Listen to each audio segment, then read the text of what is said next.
Hi, എല്ലാവർക്കും നമ്മുടെ പുതിയൊരു വീഡിയോയിലേക്ക് സ്വാഗതം. ഇന്ന് നമ്മൾ വളരെ രുചികരമായ ഒരു പായസത്തിൻ്റെ റെസിപ്പി ആയിട്ടാണ് വളരെ പെട്ടെന്ന് തയ്യാറാക്കാൻ പറ്റുന്ന ഒരു ക്യാരറ്റ് സേമിയ പായസമാണ് ഇന്ന് നമ്മൾ ഉണ്ടാക്കുന്നത്. അപ്പോൾ നമുക്ക് പായസം ഉണ്ടാക്കാൻ വേണ്ടി തുടങ്ങാം. 1 ടേബിൾ സ്പൂൺ നെയ്യ് ഒരു കടായിലേക്ക് ഇട്ട് കൊടുക്കുന്നുണ്ട്. ചൂടാകുമ്പോൾ നമുക്ക് ഒരു 1.5 ടേബിൾ സ്പൂൺ അണ്ടിപ്പരിപ്പ് ചേർക്കാം. പകുതി മൂത്ത് വരുമ്പോൾ നമുക്ക് 1 ടേബിൾ സ്പൂൺ ഉണക്കമുന്തിരി ചേർത്ത് രണ്ടും കൂടി നന്നായി വറുത്ത് കോരാം.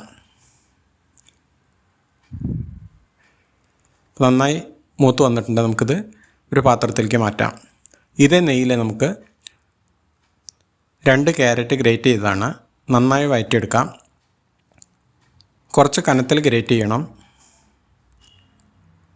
ഇനി ഇതിലേക്കൊരു 2 ടീസ്പൂൺ പഞ്ചസാരയും കൂടി ചേർത്ത് കൊടുക്കാം. ഇതും കൂടി ചേർത്ത് നന്നായി ഒന്ന് വഴറ്റിയെടുക്കാം.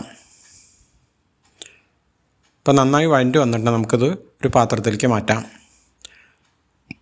ഒരു അടികട്ടിയുള്ളൊരു കടായി അടുപ്പത്ത് വെച്ച് കൊടുത്തിട്ടുണ്ടായിരുന്നു. 1 ടേബിൾ സ്പൂൺ നെയ്യ് ഒഴിച്ച് കൊടുത്തിട്ടുണ്ട്. ചൂടാകുമ്പോൾ നമുക്കിതിലേക്ക് 1 കപ്പ് സേമിയ ചേർക്കാം. വറുത്ത സേമിയാണ്. ഒന്ന് നെയ്യിൽ നമുക്കൊന്ന് നന്നായി ചൂടാക്കിയെടുക്കാം.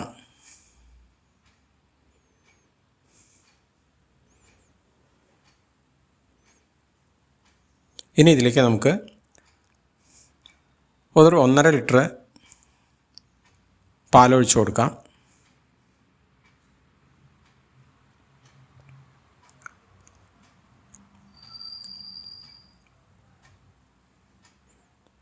ഇത് തിളപ്പിച്ച പാലാണ് ആൾറെഡി. നന്നായി ഇളക്കി യോജിപ്പിക്കാം.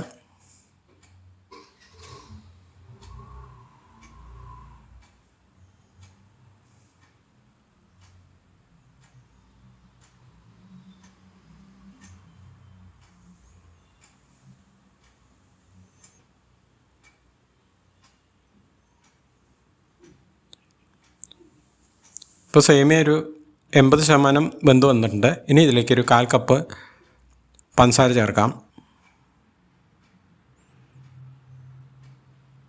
നന്നായി ഇളക്കി യോജിപ്പിക്കാം.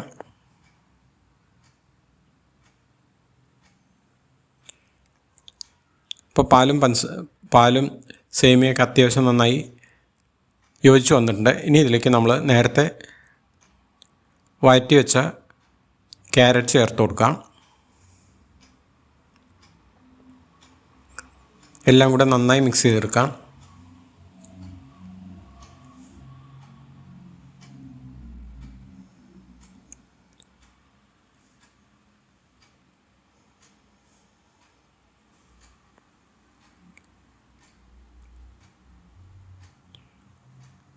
ഇനി ഇതിലേക്കൊരു 1 ടീസ്പൂൺ ഏലക്ക പഞ്ചസാര പൊടിച്ചത് ചേർക്കാം.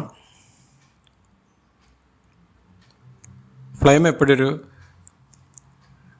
മീഡിയം ഫ്ലെയിമിൽ വെച്ചിരിക്കണം. അതുപോലെ ഇടയ്ക്കിടയ്ക്കൊന്ന് നന്നായി ഇളക്കി കൊടുക്കണം.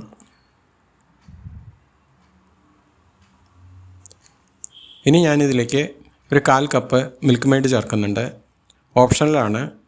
ചേർക്കുന്നില്ലെങ്കിൽ അതിനനുസരിച്ച് നമ്മൾ പഞ്ചസാര എക്സ്ട്രാ ചേർത്താൽ മതി. ഇതും കൂടി ചേർത്ത് നന്നായി ഇളക്കി യോജിപ്പിക്കാം. ഇപ്പം നമ്മുടെ പായസം നന്നായി കുറുകി വന്നിട്ടുണ്ട്. ഇപ്പോൾ കുറച്ച് ലൂസായിട്ടാണ് ഇരിക്കുന്നതെങ്കിലും കുറച്ച് കഴിയുമ്പോൾ നന്നായി കുറുകിയിരിക്കും. ഇനി നമുക്ക് നേരത്തെ ഫ്രൈ ചെയ്ത് വെച്ച നട്ട്സ് ഇതിലേക്ക് ചേർത്ത് കൊടുക്കാം. ഇതും കൂടി ചേർത്ത് നന്നായി ഇളക്കി യോജിപ്പിക്കാം.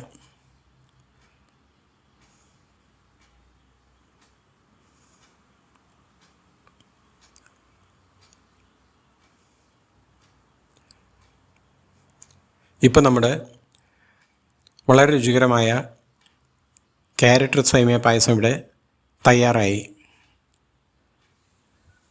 ചൂടോടുകൂടി തന്നെ നമുക്കിത് സെർവ് ചെയ്യാവുന്നതാണ്. ഇത് നമുക്കൊരു സെർവിംഗ് ബോളിലേക്ക് മാറ്റാം.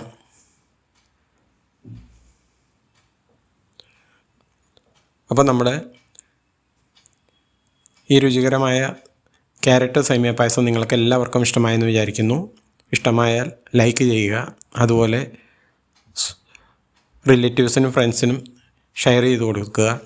ആദ്യമായിട്ടാണ് ചാനൽ കാണുന്നതെങ്കിൽ ഒന്ന് സബ്സ്ക്രൈബ് ചെയ്ത് സപ്പോർട്ട് ചെയ്യുക. അടുത്തൊരു വീഡിയോയുമായി വരുന്നതായിരിക്കും. എല്ലാവർക്കും നന്ദി, നമസ്കാരം.